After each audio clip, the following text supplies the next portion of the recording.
Hey, I'm Morgan, I'm Chris. Welcome to the Midlife Mud. where we're going to bring the real shit, all the grit, and zero clue of what to do in these middle years. Oh, and by the way, because this is all about feeling less alone, we really want to hear from you too. Yeah, don't leave us hanging. We'd love it if you'd take a sec to visit themidlifemud.com and leave us a message. All right, tighten those boots and let's get going.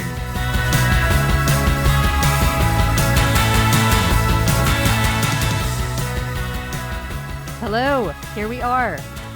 Hello. Welcome to 2025. Why are we here? Oh, Jesus. Don't ask me existential questions No, it's yet. pronounced Jesus. Jesus! I've already taken the Lord's name in vain. I guess I feel like we should start by just saying, who are we and why the hell are we here? Yeah, Maybe I'll just pick up with, who am I? yeah. And by the way, I have no fucking idea who I am. But I can tell you some things that maybe contextualize kind of how I got here or something. Give me a rapid fire list of shit about you. Oldest of 3 siblings, only boy. Dog lover. Okay. Grew up with a sadistically passionate... That is a very nice way of putting it. Dog lover. Who also doubled as my mother. Our mother. Yes, our mother. And sometimes I felt like those dogs got more attention than we did. Still do.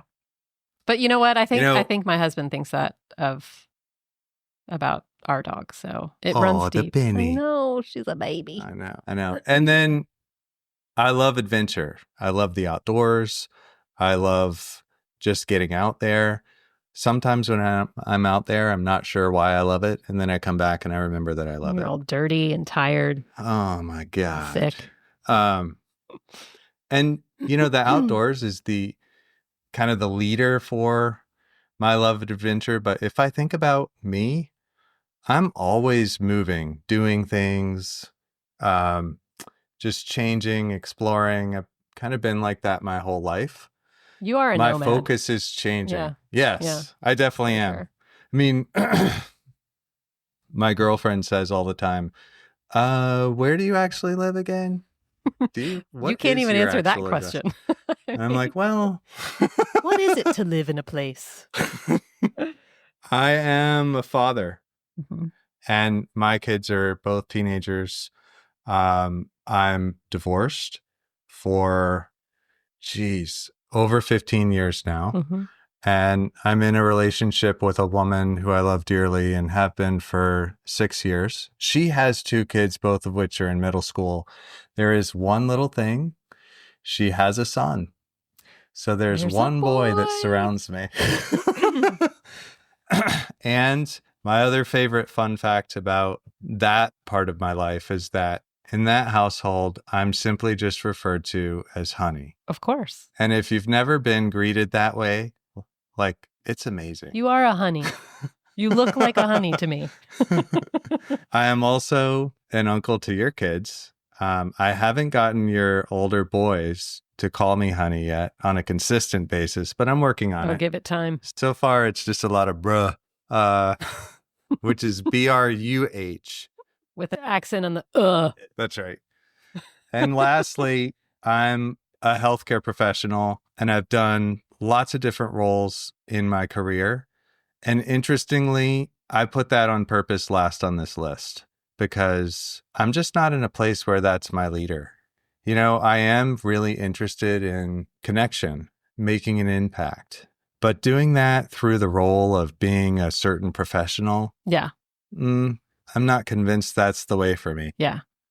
I can identify with that. I am also in the healthcare profession as an orthodontist and I practice part-time and I love who I work with and I love, I like the work. It's not that I hate the work at all, but it just isn't serving, like I'm not connecting to a deeper purpose. So let's see, I'm the middle of the 3 kids. And so I can identify for all of you who hate confrontation and want to keep the peace all the time. That is my middle name. I've been married for 21 years, and that's a roller coaster. We have 4 kids. They're all tweens and teens at this point, and so my life is hell. I'm also a recovering perfectionist, which I still struggle with.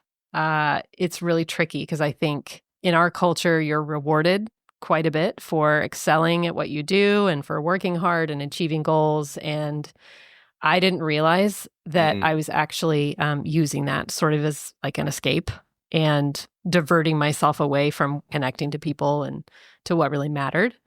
I am also a personal and career coach for high achievers, which I think is really because I'm trying to heal myself. So Didn't Alanis Morissette write a song about that? isn't it ironic? Yes. It's like red. No, I'm kidding. I will be cutting that out. There's a modern version of that. Let's see. I bragged to my kids the other day. I wanted to bring it up here because I'm proud of this. I met Brene Brown in person at one point in time and acted like I was meeting one of the Beatles. It was ridiculous. I bragged to my kids about that the other day and they don't get it. I remember a moment when you came to me and you had a picture of Brene Brown from that encounter and you were just gushing. I mean, the word glee, like lit up in bright lights, is what comes to mind for me. I was so excited. There was some kind of nonverbal magic there that I can't even touch. I'm convinced that one day I will have a sit-down tea party with her. And that's a story for another time. In the meantime, we're all just walking each other home. We are. That's a Brene quote. Oh, I know. Or is it? It is. Oh, it totally is. Did she quote that from someone else, I though? don't know. We should find out. I don't know either. Ask her at tea. Brene for life. I just want to point out, too, that this whole starting a podcast thing is really awakening the imposter syndrome within me. So I'm going to throw that out there. I feel like I don't know anything. And so why would anyone want to listen to anything that I'm going to say? And so I'm just going to keep talking through that. Okay. Like, I just want to say, I called you tonight and said, before we doing this, and I said, it's a bad idea to listen to any sort of podcast before we record a podcast. Because the comparison syndrome is like, oh my God. Oh, fuck. I know. It's so bad. So the bottom line for us, I think both, is that we really want to connect. We feel like we are not the only people that feel like we do in midlife. And so this is really all about connection, right? So let's kind of jump into the why behind this podcast. Well, it's really rooted in moving away from trying so hard, or at least this is what it is for me. I'm in a place in my life, and the podcast is an extension of this, where the paradigm has shifted from me trying so hard to me just really showing up and just letting what happens happen instead of imagining an outcome or trying to get a destination or a goal. It's become much more broad for me. I want to connect with people and I want to make an impact. Yeah. And I've had enough people tell me, Chris, like, you should tell your stories more, say that to more people. And I'm like, I don't even know what I said. So hopefully I'll be able to say it again. We're recording this. We're going to know what you said. Yeah. And I can second that. For me, this is about connection. And I think it is like this podcast represents a standing invitation for me to show up very authentically, because I think probably a lot of times in my life anyway, I haven't done that, and I can feel it when that happens. And so I'm on a mission to live a more authentic life, like everywhere. So this is sort of a gateway into that. Yeah. And one of the things that I have always loved about our relationship is that I feel authentic. I feel like I can be authentic with you. And that has tracked our entire lives. Oh my God. Since we were in the back of the Suburban driving to Texas when we were like in the 80s. Yes. In the 80s. And I swear, I hope they come back someday, but we had 4 dogs. We did have 4 dogs, and I had a voice for every single one. And you had a voice for every dog. And it was consistent. Like Jim Henson consistent. Yeah. I also, though, would stuff paper towels up my nose and in my ears. So, I also, before we kind of jump out of the why behind the podcast, I also want to point out that my feeling is that a lot of podcasts about midlife are really geared towards women, which there's nothing wrong with that. But this really is not going to be another podcast about menopause, that kind of stuff. Who knows? It may come up. But we really want to take the perspective of just being a human in midlife and navigating that. And it is a fucking mess, like 90% of the time. Yeah. Well, and I think there are some particulars of that mess that are different, depending on who you are and where you come from. And yeah, your circumstances can be different. But it's all a mess. It's all a mess. I've not heard a single person that's like, ooh, midlife is like, I am killing it and this is awesome. Well, I've heard a lot of people say that. No, they're all on social media and they're liars. So basically what you can expect here in this space, what are we going to be doing here? Well, I think we're just going to talk authentically. We're going to tell real stories and anecdotes. And what both of us, I know that we've talked about this. We would really love to hear from you guys at some point. Oh my God, more than at some point. We're kicking off the conversation here, but we have a way that you can leave messages on midlifemud.com. And we really want to hear from you because I think that is what really drives this, is an interaction. Yeah, we really want it to be interactive so that we also feel less alone in this, you know? And potentially, by the end of every episode, we'll have some little micronutrient that we're taking that may or may not be useful for you or for us or for whoever. That's the hope. Yeah. On that note, since we're promising you some stories, we're going to take the rest of this episode to kind of share about a recent experience that Chris and I had recently. Yeah. In June of this past summer, mainly because it really ties in so beautifully with the metaphor of midlife mud. And you will come to know, if nothing else, Chris and I love a good metaphor. I think we could have an entire conversation in metaphors only. I think we've done that. More than once, probably. Yeah. So I don't know how many of you guys are familiar with Philmont, which is the scout ranch out in New Mexico. But my two older boys are scouts. And one of the, what do they call them? Great adventures? One of the big adventures? I don't know. They have to, if they want to get a certain badge or something, they have to do these big adventures. And Philmont is one of these. And so you can choose a multi-day trek across the backcountry in New Mexico. And it just so happened that Chris was going to be available during the same time frame that we were going to go on this trip. And I had told myself years ago that I was going to buckle down and do this with the boys because, spoiler alert, I am not an outdoorsy person necessarily. I'm active, but I've never ever been camping or hiking prior to this experience. But I told myself I wanted to do it because I knew by this stage my boys were going to be way too cool for me and not want to hang out with me. And I really thought it would be a special way to connect with them and build memories, even if it sucked in the moment. But how did the particulars of the story go? I mean, basically, the background on my end was I had essentially blown my life up as I knew it. Right. TNT. Like TNT.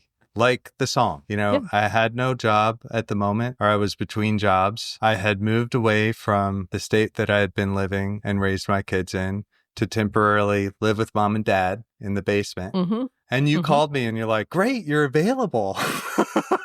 Would you like to go camping forever? Yeah, but how did that how did the ask occur? Well, we had to have a meeting. It was like a prep meeting sometime in the winter. And a couple of people that were supposed to go on the trip had backed out. I kind of thought, ooh, like this would be a really cool, because I know Chris is outdoorsy. Chris would love this. And this would be a great chance for us to spend time together and for him to spend time with the kids. And the boys actually independently thought of it. They were like, we should ask Uncle Chris. And so I think they texted you. I think you're right. Yeah. And that was like super touching. Yeah. Well, interacting with teenagers is sort of like handling a concrete block. Oh, Jesus. But a concrete block with a very complicated inside.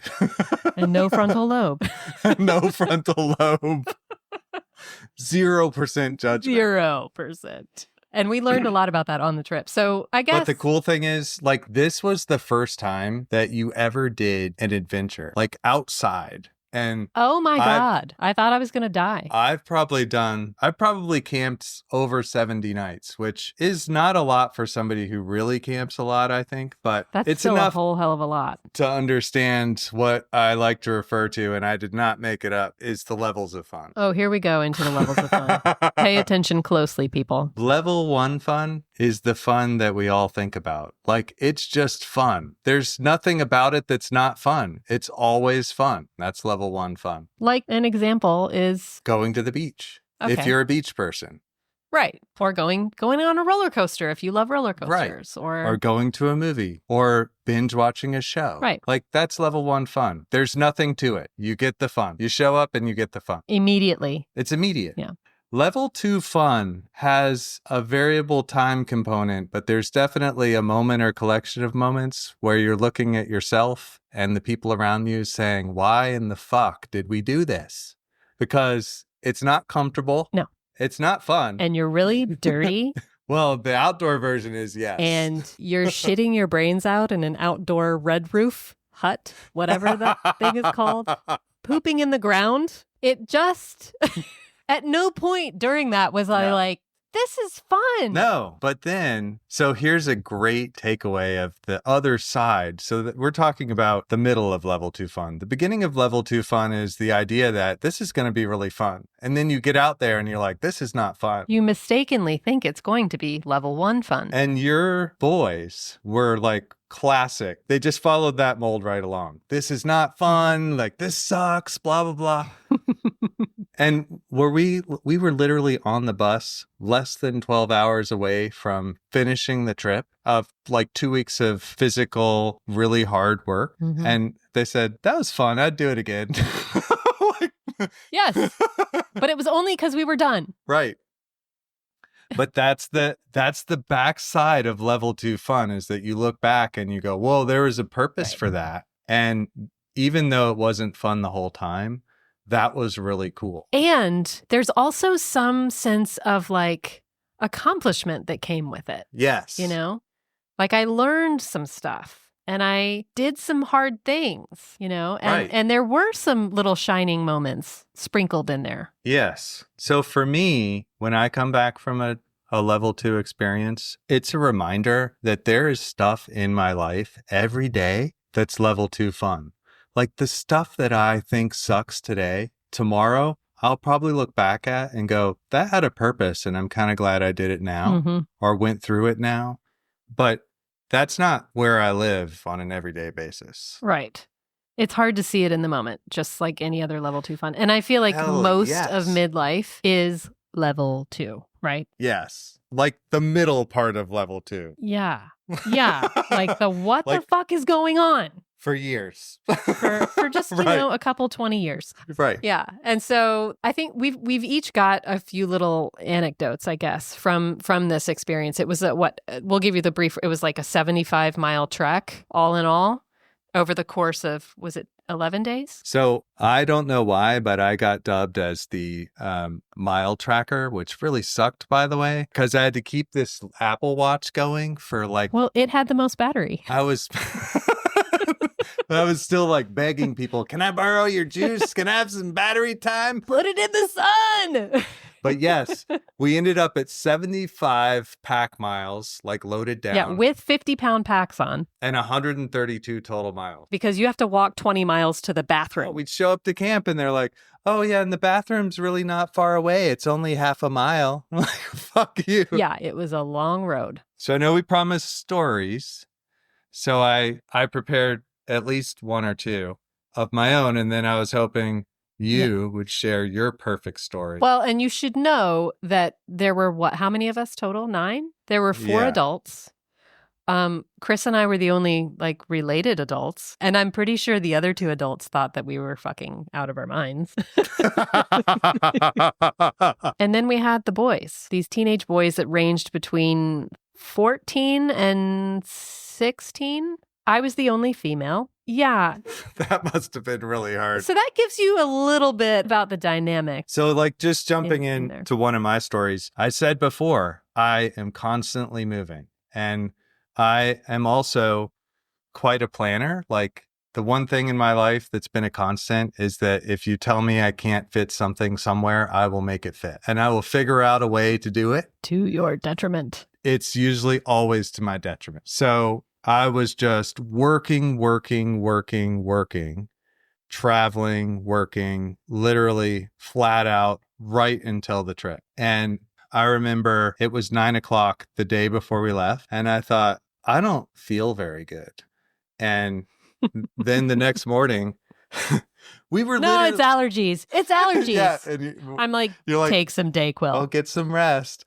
So the next morning, we're literally in the effing security line. And I'm standing there, and I was not high, but I felt high, like spacey. And I was watching like you. The balloon head coming off of like, like what's happening? You know, what reality am I in? And I'm watching you, and all the sounds are like beep, beep, beep. And you're taking off your hiking boots. And which one would pack for a hiking trip? It was like a 1,000, 1,000. I go, wait, I don't have my hiking boots. And you're like, what? Which, by the way, he had purchased brand new ones that were like top notch for this exact trek. And literally like spent the time to hike in them. To break them in. So I had to call mom, and she brought the hiking boots. And we got to Colorado like a 3-hour flight later. And I actually remember your face when you looked at me more than I remember how I felt. And you go, yeah. Oh. Yeah. Just like, ooh, you're not looking good, dude. He was literally gray. I've never seen him gray, and he was gray. And I was like, great, we're all going to get sick and die on this trip. This is going to be awesome. So yeah. I had like 103 fever, and I think the other two adults were afraid of me, and the kids were like clueless. They're like, oh, what's wrong with him? Right. And I like went to bed in the hotel that night and like literally just shivered and slept for 14 hours. Yeah. And then we showed up at base camp, which was at 6,500 feet, and we're not used to elevation like that. Right. That's the other thing, is the elevation sickness that can happen. Yeah. So literally, just to fast forward a little bit for the sake of time, the end of the first hike, I almost couldn't finish the hike because... Well, and it's 11 billion degrees. Yeah. And we had this huge elevation change at the very end of this hike that we were like climbing over boulders and stuff. Yeah. I mean, it was like not a road. And I have never, ever had an experience as physically humbling as that. I would get up and take 10 steps and my heart rate would be like 170. I couldn't talk because I was breathing too hard. And then I would sit down for 10 minutes and then get up and the same thing would happen. Like it was literally like, you know how I say, sit the fuck down? It was literally the physical world saying, yeah, you're going to sit the fuck down. On day one. Day one. But like, okay, I just want to set the stage because you are like Mr. Wilderness in my eyes compared to me. And here you are like going on this first hike and it's like nearly killing you. So like what was happening for you and like in your head? Well, first of all, I was really frustrated. I just felt like, get up, do it. Like, because I've in my life, like I said, I've always been able to do that. So it was one of the first times where I couldn't. I just literally, it wasn't because I didn't have the heart. I wouldn't try because I do have heart, but I could not do it. And you know, one of the things that I took away later was, Chris, you do not need to run at 1,000% of the time. Like, I should have given myself the space I needed to enter that trip properly. Yeah. And I didn't, because I've always gotten away with it before. Right. Right. Which I think is the thing about midlife, because I feel like this is when you get hit with the shit that you always got away with before. Right. It's suddenly not cutting it. Like that's right. You're faced with it. Oh. You know? Yeah, for sure. So I'm curious, what's your story? Your leader story? Well, let's see. I had a couple. I think probably the most relevant one is I have this quote that says, "Not all wanderers are lost." Right? I love that quote. Who said that? I don't even know. I don't know. I love that quote. I feel like I am constantly just like wandering around, trying to figure out what I'm doing. And so we're about what? 3-4 days into the trek at this point. I'm nice and dirty and humbled and tired, and my ankles are hurting really bad. And we get up this one morning, and it is it was one of my favorite campsites, actually, because it was just like on the top of this sort of mountain and these beautiful trees, and the sun was just coming up. But it was also the kind of sky where there was like a storm to one side rolling in, and the sun was coming up on the other side. And we were out on this like cliff thing. Yes. And I was walking away as the only female to go use the bathroom that doesn't exist, and trying to get far enough away so that teenage boys don't run into me by mistake. And in the meantime, this sky was like beautiful. And I stopped and took this panoramic photo. I mean, it was gorgeous. It was one of the most beautiful moments of the trip. Go to the bathroom. By the time I get done, I look up and there's this gorgeous rainbow, like a double rainbow. And I'm like, a rainbow, like freaking out. And so I get my phone out, which thank God I had it. Why would I take that? I don't know. But I took a picture of this rainbow. Okay, like 12 pictures of this rainbow. And then I turn around and have no clue where I am. Like I lost my bearings completely because by that point the sun had gone away and it started to drizzle and it was cold and I didn't have any protective gear at all. And there are bears and shit in these woods. Like, I don't know where I am. All the trees look the same. And by this point, I have started walking enough to where now I'm really lost. Like, I'm just more lost. I mean, I spent, 30 minutes at least? Oh, meanwhile, back at the ranch, there was this little voice that went off. Thank God. Where is Morgan? And by the way, mind you, it was not my children that wondered. The boys didn't even fucking know that you were lost until like 2 days later. I know. Which might have been because I was also very embarrassed that I had gotten lost. But all the adults were out looking for you and they didn't even realize that. Even though we told them, they didn't hear the part that you were lost. They're just like, okay, see you later. Yeah. Well, so I literally thought I was going to die. I really did for a moment. Like I started to be like, oh my God, Morgan. I was talking to myself and I was like, what did you do? Where did you go? So then I decided to just take a second and I was like, all right, I got to find a road. That's what I have to do. I have to find a road because there were some roads around. And I was like, if I find a road, some group of scouts will come walking by at some point. And so that's what I did is I found a road. I did have my phone. The service was really crappy. But by the time I got to the road, there was like 1 or 2 bars of service. And so I thought, I'm going to sit down in one place and I'm going to call and text and whatever the group of people, because they're going to notice I'm gone at some point. And that helped me. Like I went out of panic mode and into sit down, yes, be still, and just focus on what you do know. And I guess I just bring that up because there was something there about trusting my instincts. Mm-hmm.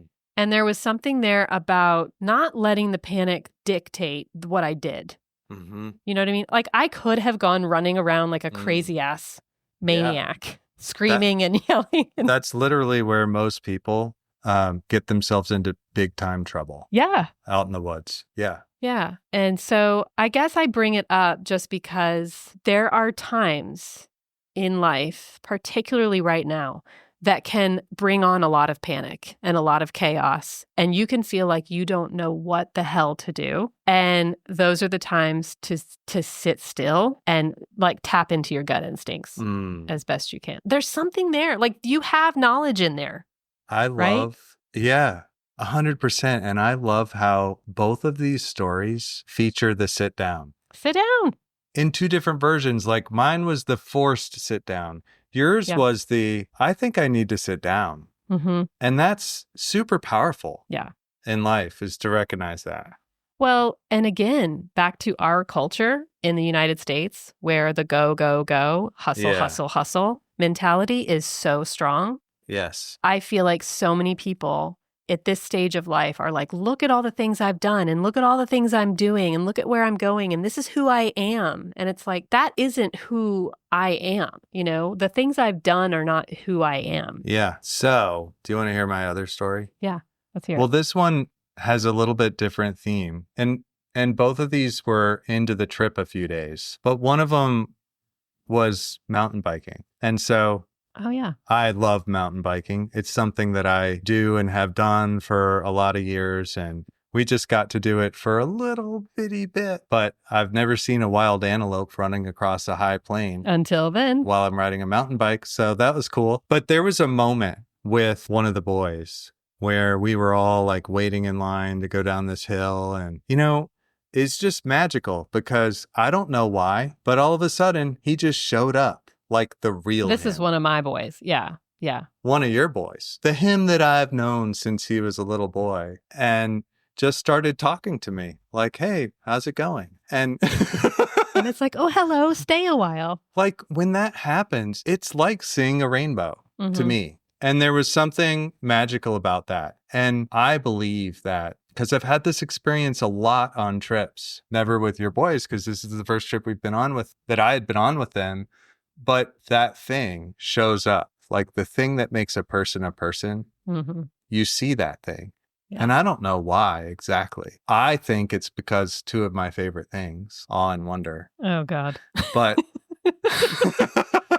Yes. but it was just magical. And the other story was with your other boy, where there literally was a rainbow and he was looking at it and there was just this selfie. And I didn't think much of it when we took it, but I look back at the picture and I'm like, whoa, Yeah.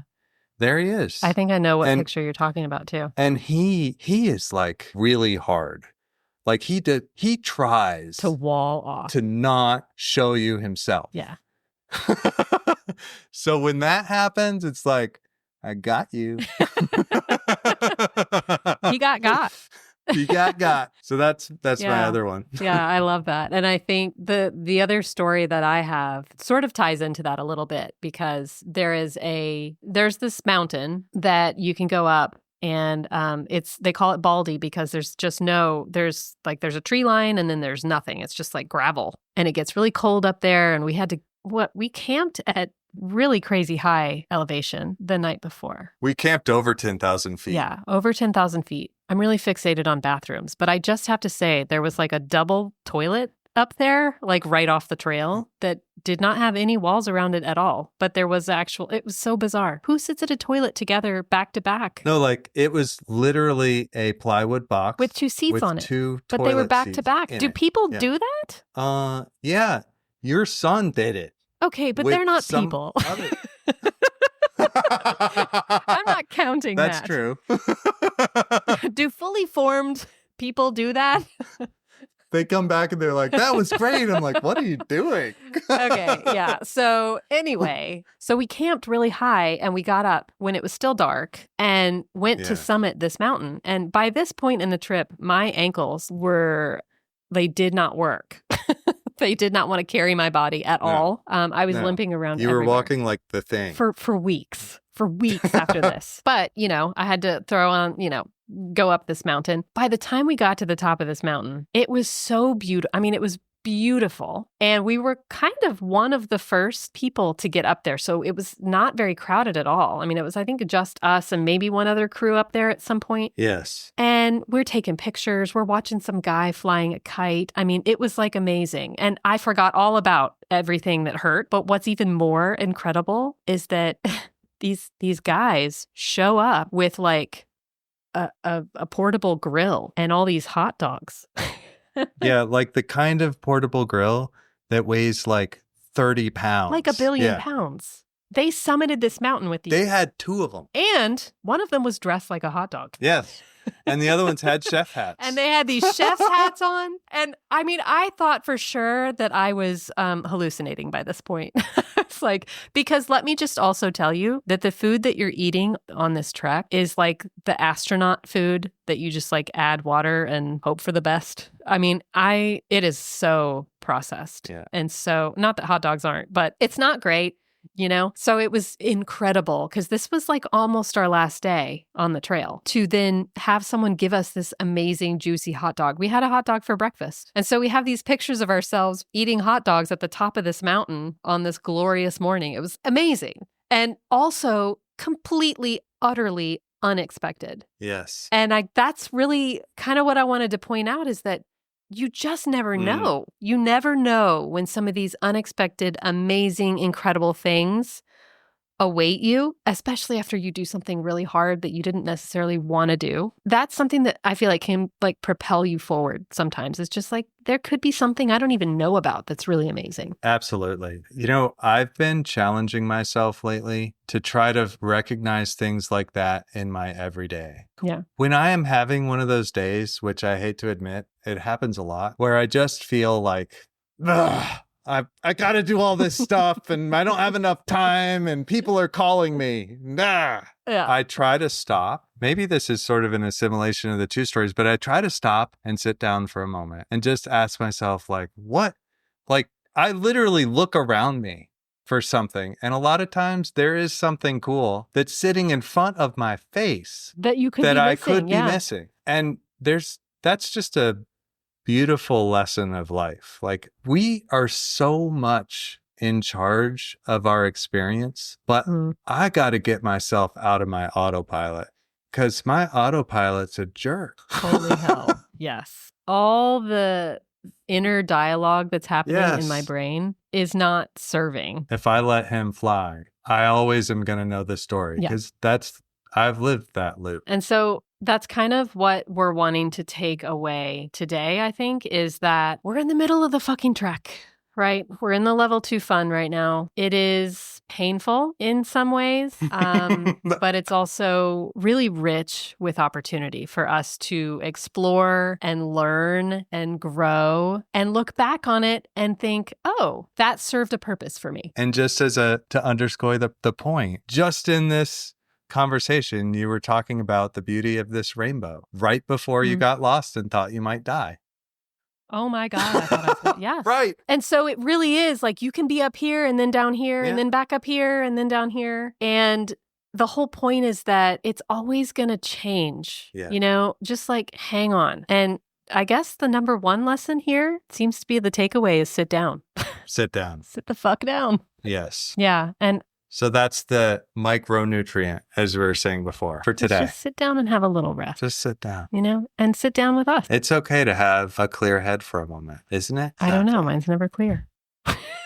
I'm trying to get to a point where it is. Yeah, I think it's something to aspire to. Any other thoughts? My only other thought is if you had a thought, leave it on the midlifemud.com and we will listen to it. This is all about community, and I see this as we're in it together. Yeah. And so if you have anything you want to add, or maybe you have a personal story that, you know, might resonate with other listeners, then you can just hit a button and record your voice. We're trying to make it as easy as possible for you because we want to hear from you. With that, I think we're going to sign off, right? Yes. And we hope that you keep on embracing the messy level 2 fun of the midlife mud. And we'll be back to stomp around soon. Yep. We will see you next time.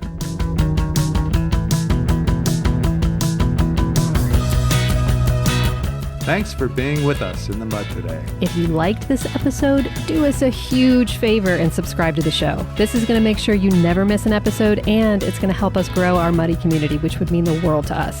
See you next time in the mud.